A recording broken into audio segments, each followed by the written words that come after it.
Danes vam bomo predstavili naslednji del našega programa Mestnega odbora Nove Slovenije za jesenske lokalne volitve, torej za župana, za mestni svet in za četrtne svetnike. V Mestnem odboru Nove Slovenije se zavedamo, da na kakovost življenja posameznika, torej tudi Ljubljančana, zelo vpliva kakovost njegovega bivalnega prostora. Realnost današnje mladine pa je, da se jih velika večina ne more kupiti stanovanja, niti si ga ne more najeti na stabilnem trgu in tako so prisiljeni še v 30 letih svojega življenja živeti pri starših, to pa tudi odmika čas, ko si ustvarijo družino. Vzroke za te razmere gre iskati predvsem v previsokih cenah stanovanj, predvsem v urbanih središčih in tako opozarjajo mladi na spletni strani ene od svojih mladinskih organizacij. Med vzroke za to težavo lahko naštejemo tudi še kronično pomanjkanje zemljišč za individualno zazidavo, predvsem pa je pomembno, da se tudi skrajšajo predolgi roki za pridobivanje dovoljenj in tudi znižajo stroški, ki so povezani s pridobivanjem dovoljenj. V Novi Sloveniji tako ponovno opozarjamo, da je potreben tudi rez s politiko povezanih interesnih skupin in pa posvečenosti parih, kot poročajo mediji, z županom in mestno upravo povezanih gradbenih družb. Na to ne opozarjamo samo mi, na to opozarjajo tudi mnogi gospodarstveniki. Pred časom je nekdo rekel, da v Sloveniji obstojata dve vrsti državljanov, torej državljani prve kategorije in državljani druge kategorije. Dolgoročna rast cen stanovanj je odvisna od rasti razpoložljivega dohodka gospodinjstva in dolgoročno cene stanovanj ne morejo rasti hitreje od plač. Res je zato čudno, da se pri nas pok nepremičninskega balona še ni zgodil in nevzdržno stanje, predvsem v Ljubljani, še vedno traja, čeprav bi se to moralo končati. Očitno ga nekdo z nekim interesom zadržuje, jasno pa je, da se tako stanje vzdržuje predvsem zaradi netransparentnih interesnih povezav med gradbenimi podjetji, med bankami in politiko.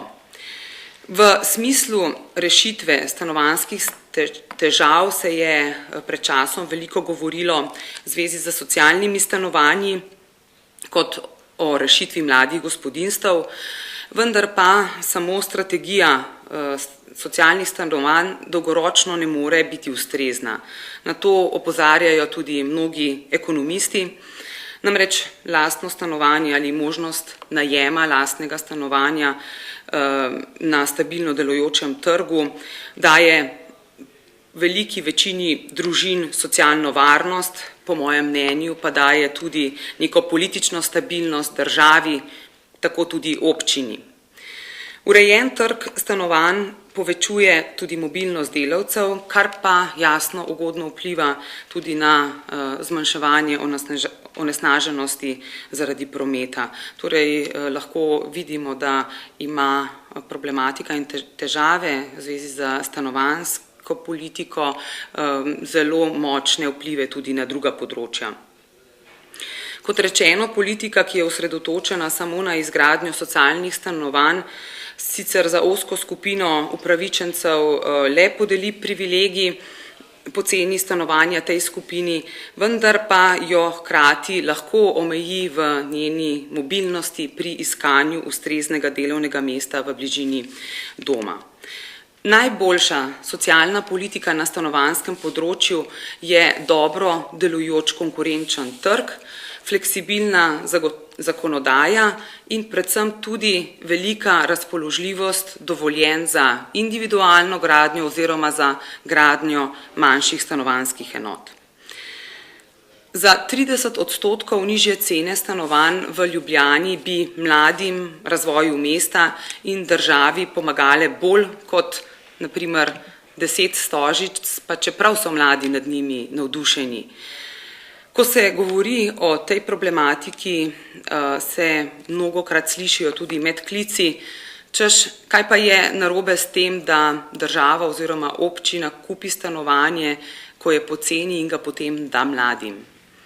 Napačna je ta predpostavka, da so stanovanja poceni. Saj, če bi bila res tako poceni, potem bi mladi stanovanja lahko sami kupili in ne bi potrebovali posredi občine ali pa države. Visoke cene stanovanj in zemljišč povzročajo več socialnih stisk, vse pa se začne že pri ceni zemljišča za gradnjo in komunalnem prispevku. Zakaj se nam v Novi Sloveniji zdi ta problematika tako resna, tako pomembna? Zato, ker so stanovanja v Ljubljani postala strukturni problem, ne le socialni problem.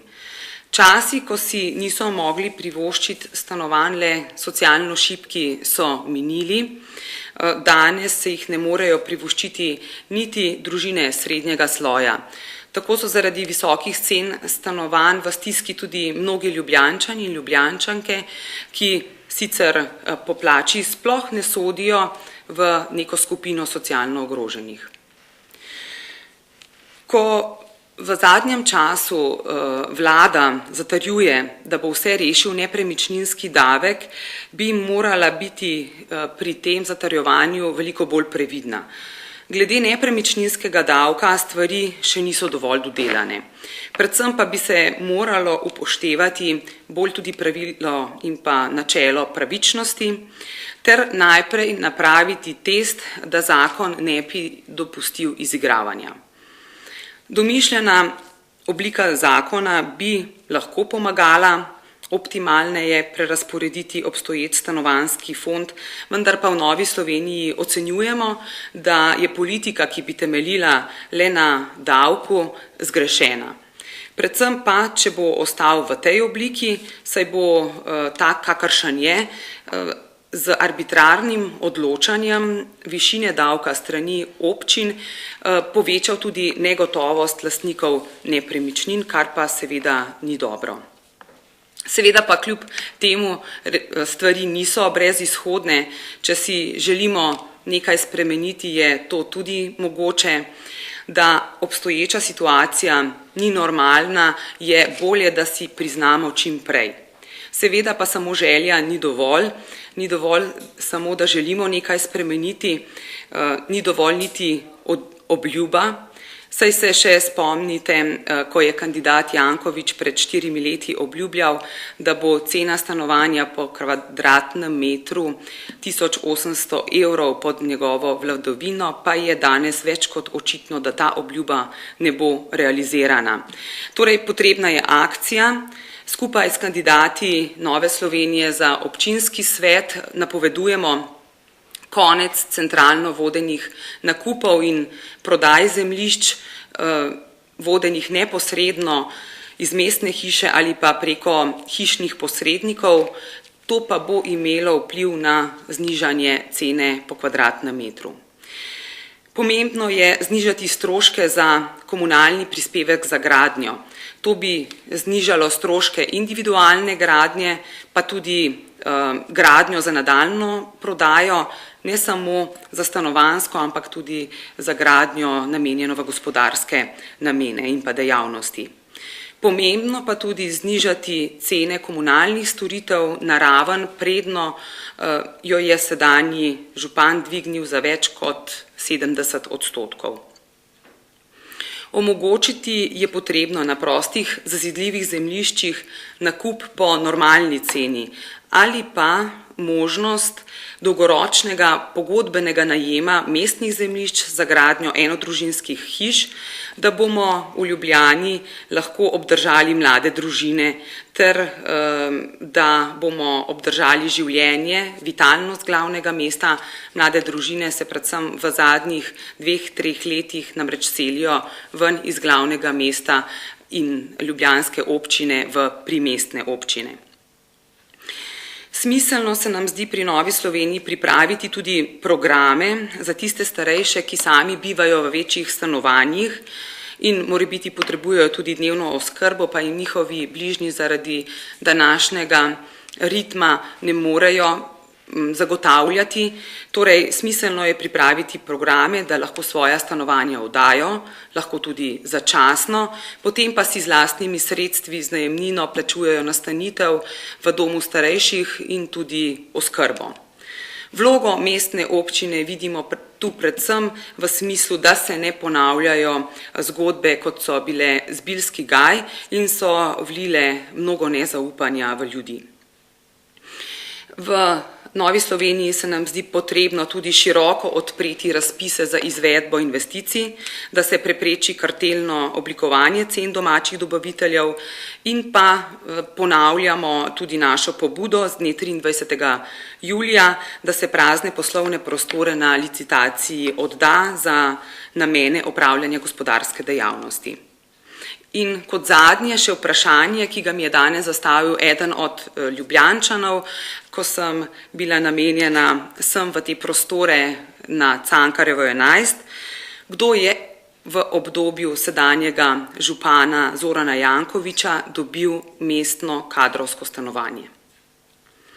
Naj zaključim, če želimo razvijati izdelke in storitve visoke dodane vrednosti, potem gradbeništvo ne sme posrkati levjega deleža investicij v državi in vseh življenjskih prihrankov mladih. Nujno potrebno je, da storimo vse, da se razmere na nepremičninskem trgu normalizirajo in da se začne na stanovanjskem področju normalno odvijati trg, oblikovati trg, torej dobro delujoč konkurenčen trg. Pri Novi Sloveniji smo na to pripravljeni.